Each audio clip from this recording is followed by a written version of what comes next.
Good morning students.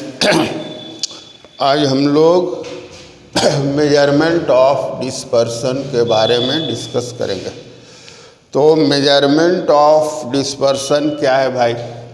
तो इसके पहले वाले चैप्टर हम लोग मेजरमेंट ऑफ सेंट्रल टेंडेंसी में देख चुके हैं कि कोई भी ग्रुप ऑफ डेटा में जो उसका रिप्रेजेंट करने वाला मेजरमेंट होता है, जैसे मीन हुआ, मीडियन हुआ या मोड हुआ, वह सेंटर की ओर मोटिवेटेड होता है, यानी कि वह सेंट्रल पॉइंट को रिप्रेजेंट करता है। यहाँ पे हम लोग उसके ठीक विपरीत का स्टडी करेंगे, यानी कि वह अपने सेंटर से उसमें फैलाव क्या है, वह कितनी दूर हट रहा है, यानी डेविएशन फ्रॉम मीन, मीडियन और मोड क्या है। एक्चुअल में इसमें हम दो तरह का मेजरमेंट करते हैं। एक को हम बोलते हैं मेथड ऑफ लिमिट्स और एक को बोलते हैं मेथड ऑफ एवरेजिंग डेविएशन। खैर वो आगे समझाएंगे, पहले हम लोग को समझना है कि डिस्पर्सन क्या है। तो अगर इसको हम डिफाइन करें तो बोलता है dispersion is the measures of the variation of item, यानी जो ग्रुप ऑफ डेटा के आइटम्स दिए हुए हैं उनके बीच वेरिएशन क्या है, उनके बीच विस्तार क्या है, उनके बीच फैलाव क्या है, उसके फैलने का जो नेचर है उसको हम लोग स्टडी करेंगे इसमें। जैसे उसमें हम लोग सेंट्रल टेंडेंसी में स्टडी करते थे सेंटर की ओर मोटिवेट होने का। सेंटर की ओर जो मेरा ग्रुप ऑफ डेटा का ईच एंड एवरी मेंबर होता था वह किस तरह से मोटिवेट होता है, मोटिवेटेड रहता है, उसमें एक टेंडेंसी पाई जाती है। इसलिए हम लोग मेजरमेंट जब करते थे मीन का या मीडियन का या मोड का, तो वह मैक्सिमम और मिनिमम के बीच में आता था। तो यहाँ हम देखेंगे कि वह उस मेजरमेंट से किस तरह से दूर हटता है, उसमें फैलाव किस तरह से होता है। इसलिए इसको भी हम एवरेज ही बोलते हैं, लेकिन इसको बोलते हैं average of second order. Mean, median and mode जो होता था वो एवरेज ऑफ फर्स्ट ऑर्डर पे, एवरेज, सिंपल एवरेज उसको बोलते थे। लेकिन यहाँ पे जिन चीज़ों का स्टडी करेंगे उसको बोलेंगे average of the second order. अब यहाँ पे हम लोग को देखना है कि मेथड ऑफ मेजरिंग डिस्पर्सन में क्या क्या है। तो दो मेथड्स है, ऐसे तीन मेथड होते हैं। एक ग्राफिक मेथड है तो उस पर डिस्कस नहीं करेंगे हम लोग। यहाँ पे कैलकुलेशन करने के पॉइंट ऑफ व्यू से, अर्थमेटिकल पॉइंट ऑफ व्यू से हम लोग देखना चाहते हैं। तो पहला मेथड है जिसको बोलते हैं method of limits. Method of limits में तीन मेजरमेंट हमको पढ़ना है, रेंज, इंटर क्वार्टाइल रेंज और परसेंटाइल रेंज। अब रेंज क्या है भाई, तो आगे हम लोग डिस्कस करेंगे। सेकेंड मेथड हमारा है मेथड ऑफ एवरेजिंग डेविएशन, जिसमें हम लोग यहाँ भी तीन चीज़ों को स्टडी करेंगे। क्वार्टाइल डेविएशन, जिसका दूसरा नाम होता है सेमी इंटर क्वार्टाइल रेंज, और फिर हो गया मीन डेविएशन, और फाइनली हो गया स्टैंडर्ड डेविएशन। तो मेजरमेंट ऑफ डिस्पर्सन के अंतर्गत मुख्य रूप से जो डेटा मेरे पास है, जो ग्रुप ऑफ डेटा है, जो अंकों का समूह दिया गया है, उनमें विस्तार क्या है, उनमें फैलाव का प्रवृत्ति क्या है, उसमें किस तरह से वह अपने सेंट्रल पॉइंट से दूर हट रहा है, उनमें दूर हटने का नेचर क्या है, किस तरह से उसका हम स्टडी करें। क्योंकि केवल मेजरमेंट कर सेंट्रल टेंडेंसी के स्टडी कर लेने से हम ग्रुप ऑफ डेटा के सारे क्वालिटीज़ को या सारे नेचर को फॉलो नहीं कर सकते हैं। तो उसको फॉलो अप करने के लिए, उसको अच्छे ढंग से समझने के लिए हमको उसमें डिस्पर्सन का भी स्टडी करना होता है। तो अब इसमें पहला जो मेथड है उस पर हम लोग डिस्कस करें, यानी मेथड ऑफ लिमिट्स की बात जब हम करते हैं तो इसका पहला मेजरमेंट होता है रेंज। तो रेंज की बात जब आएगी तो रेंज का फॉर्मूला होता है largest minus smallest. Largest minus smallest, यानी कि सबसे बड़े आइटम से सबसे छोटे आइटम को घटा लेना है। और एक इसका दूसरा कैलकुलेशन हम लोग करेंगे कोएफिशिएंट का, यानी गुणांक का। तो कोएफिशिएंट ऑफ रेंज के लिए हमारे पास फॉर्मूला है largest minus smallest divided by largest plus smallest. तो इस फॉर्मूला के आधार पर अब तीनों सीरीज का यानी इंडिविजुअल सीरीज, डिस्क्रीट सीरीज और कंटिन्यूअस सीरीज का एक एक क्वेश्चन को हम लोग पहले डिस्कस करते हैं। तो देखो इंडिविजुअल सीरीज में है दिया हुआ कि calculate range and it's coefficient from data given below. Year दिया हुआ है 2000 से 2005 तक और प्रॉफिट इन थाउजेंड्स दिया हुआ है 15, 25, 32, 18, 15 एंड 35। तो लार्जेस्ट जो मेरा आइटम है वह कौन हो गया 35 और स्मॉलेस्ट जो हो गया वह हो गया 15। तो 35 माइनस 15 जो आया वह हो गया डिफरेंस रेंज जो बोला गया 20, ये आंसर ही हो गया। दूसरा इसका अगर कोएफिशिएंट निकालना है तो फॉर्मूला हम पे पुट करेंगे largest minus smallest divided by largest plus smallest. तो largest minus smallest and largest plus smallest करके जो आया वो गया 20/50। इसको हम सिंप्लीफाई किए तो आ गया 0.4। तो यह इसका आ गया कोएफिशिएंट। तो इसमें कोई बहुत भारी काम करना है, इसमें लिमिट का स्टडी किया था। लिमिट यानी कि जो उसका विस्तार है, तो विस्तार का अध्ययन करने के लिए हम लोग रेंज को कैलकुलेट करते हैं। अब हम लोग देखते हैं डिस्क्रीट सीरीज में। तो डिस्क्रीट सीरीज में क्या है भाई, तो यहाँ पे बोलता है calculate range and it's coefficient. तो डेटा दिया हुआ है साइज में 10 से लेकर 40 तक 5 के इंटरवल पे और फ्रीक्वेंसी दी हुई है। तो हम लोग का जो फार्मूला है उसमें फ्रीक्वेंसी का कहीं पे कोई यूज ही नहीं है। तो जब फ्रीक्वेंसी का यूज नहीं है तो केवल साइज से हमको मतलब है। तो लार्जेस्ट माइनस स्मॉलेस्ट, तो लार्जेस्ट साइज आता है 40 और स्मॉलेस्ट साइज आया 10। तो 40 माइनस 10 कर लिए तो हो गया रेंज 30 और इसका कोएफिशिएंट निकाल दिया largest minus smallest by largest plus smallest. तो हो गया 40 माइनस 10 बाई 40 प्लस 10 एंड 30/50 यानी 0.6। अब अगर इसी चीज़ को हम कंटिन्यूअस सीरीज में देखें तो कंटिन्यूअस सीरीज में क्वेश्चन है क्लास इंटरवल है 0 to 10, 10 to 20, 20 to 30, 30 to 40, 40 and 50। Frequency दी हुई है तो फ्रीक्वेंसी का कहीं यूज है नहीं।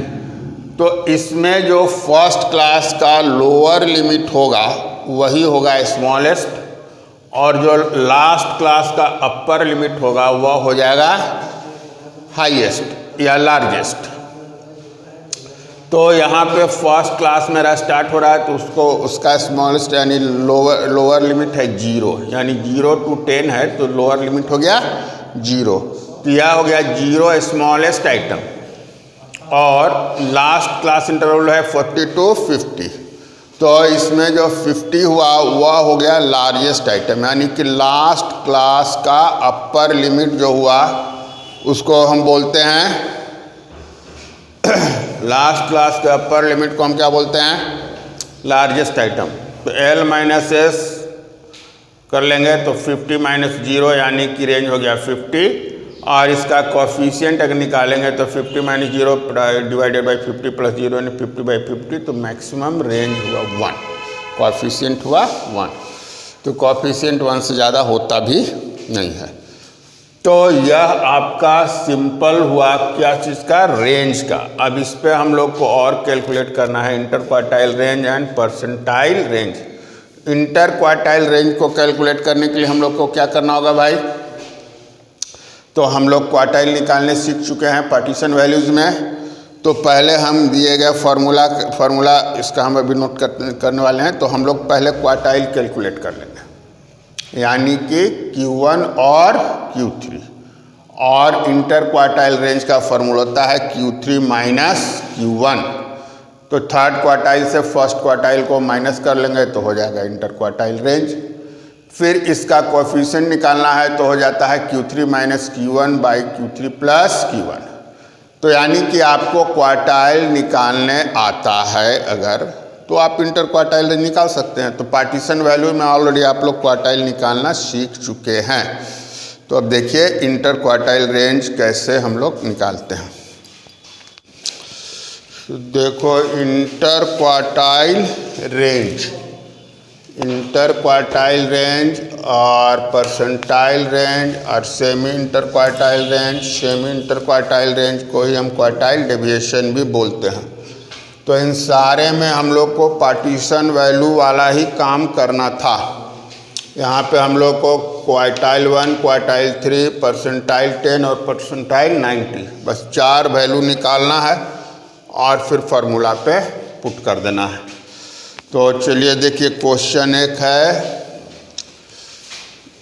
Calculate inter quartile range, percentile range, quartile deviation. Quartile deviation को हम बोलेंगे सेमी इंटर क्वार्टाइल रेंज भी, और इन सबों का कोएफिशिएंट निकालना है।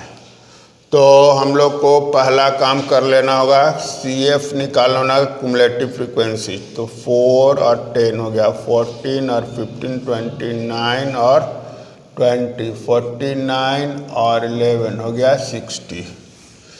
तो क्वार्टाइल 1 का वैल्यू क्या होता है, वैल्यू ऑफ n/4 आइटम। तो हो गया वैल्यू ऑफ 60/4 यानी कि 15th आइटम। CF में देखेंगे कि किस में लाई किया, तो 29 में आएगा यानी 42, 60 में। तो आप लिखिएगा which lies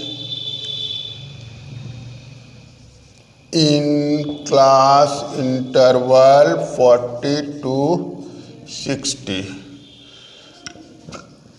Now by interpolation,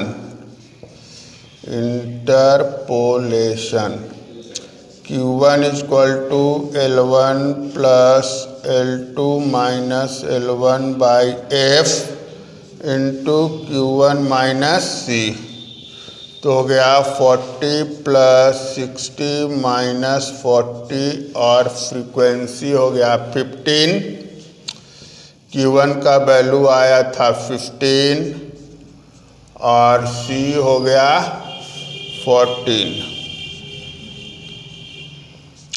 तो 40 plus 20 into 1/15 यानी कि 4/3 यानी 40 plus 4/3 हो गया, 5 चौका 20, 5 3 15।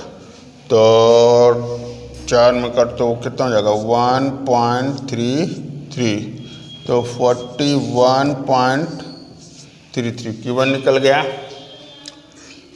अब आप निकाल दीजिए Q3। तो हो गया value of 3 into n/4 item. तो हो गया वैल्यू ऑफ 3 into 60/4 यानी कि 45th item.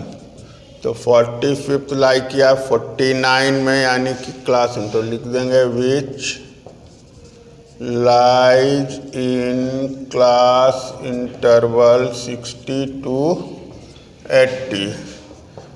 Now by interpolation Q3 is equal to L1 plus L2 minus L1 by F into Q3 minus C। तो L1 हो गया 60 plus 80 minus 60 by F 20 into Q3 हुआ 45 minus 29। तो 60 plus 20 into 15 से हो गया 6, 16/20, 20 कैंसिल। तो हो गया 16 plus 60 76। तो अब हम लोग अगर इंटर क्वार्टाइल रेंज निकालना चाहते हैं IQR, तो इसका फॉर्मूला है Q3 minus Q1। तो 76 minus 41.33 तो गया 0.76, 5 में से गया 4 और 7 में 4 गया 3, 34.67 आ गया। इसका कोएफिशिएंट निकालना है तो कोएफिशिएंट निकालना है तो हो गया Q3 minus Q1 by Q3 plus Q1, तो हो गया 76 माइनस 41.33 बाई 76 प्लस 41.33। कैलकुलेट करके बताओ कितना आया। 34.67 डिवाइडेड बाई 4 6 7 7 4 11। चलो कैलकुलेट करो। अब अगर quartile, semi inter quartile range या क्वार्टाइल डेविएशन निकालना हो, 34.67 डिवाइडेड बाई 117.33,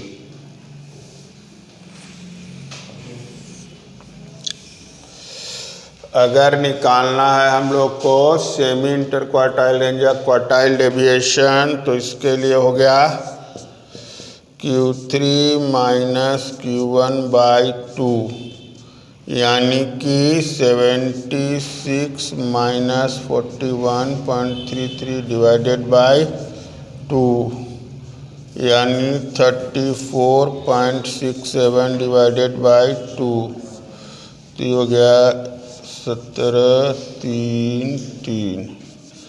ये हो गया आंसर। 0.2954 0.2954 इसका आंसर। अब आपको अगर इसका चाहिए परसेंटाइल रेंज निकालना, तो P10 और P90 इसी तरह से निकल जाएगा। तो P10 और P90 निकल गया तो फिर फॉर्मूला बैठा देना है। तो इस तरह से आपका inter quartile range, percentile range और सेमी इंटर क्वार्टाइल रेंज हो जाएगा। परसेंटाइल रेंज के लिए हम लोग क्या करेंगे, P10 और P90। तो P10 का हो जाएगा क्या, value of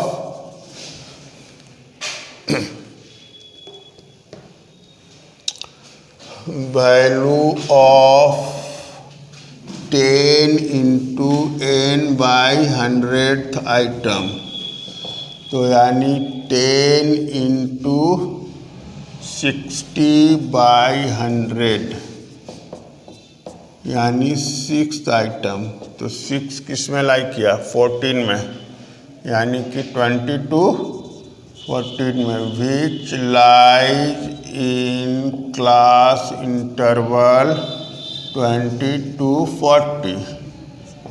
Now by interpolation, P10 is equal to L1 plus L2 minus L1 by F into P10 minus C, यानी 20 plus 40 minus 20 by F, 10 into 6 minus 4, तो 20 plus 20 into 2 by 10, तो हो गया 20 plus 4 यानी 24। P90 निकाल लीजिए तो हो गया value of 90 into n by 100, तो हो गया वैल्यू ऑफ 90 इंटू 60 बाई 100, यानी कि 54 आया 60 में, यानी कि विच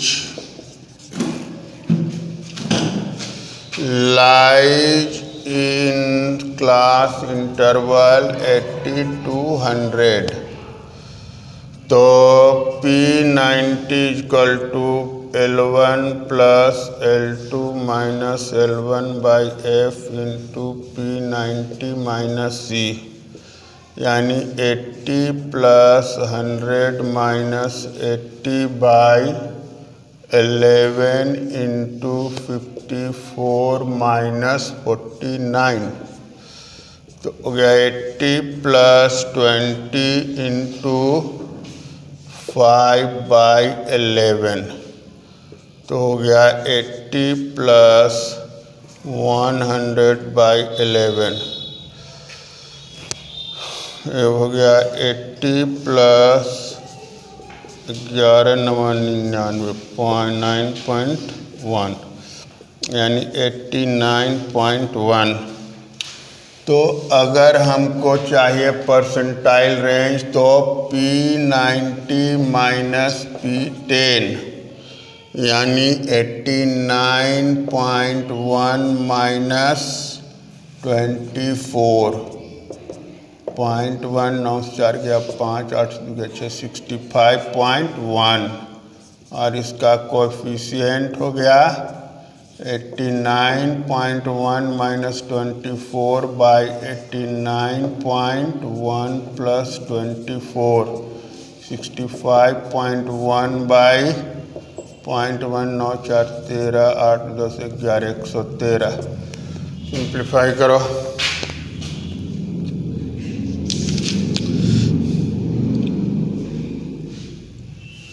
0.575 तो ये हो गया आपका क्वार्टाइल से रिलेटेड और परसेंटाइल से रिलेटेड सारा मेजरमेंट। अब आपके पास है मीन डेविएशन और स्टैंडर्ड डेविएशन। नेक्स्ट वीडियो में होगा। Thank you.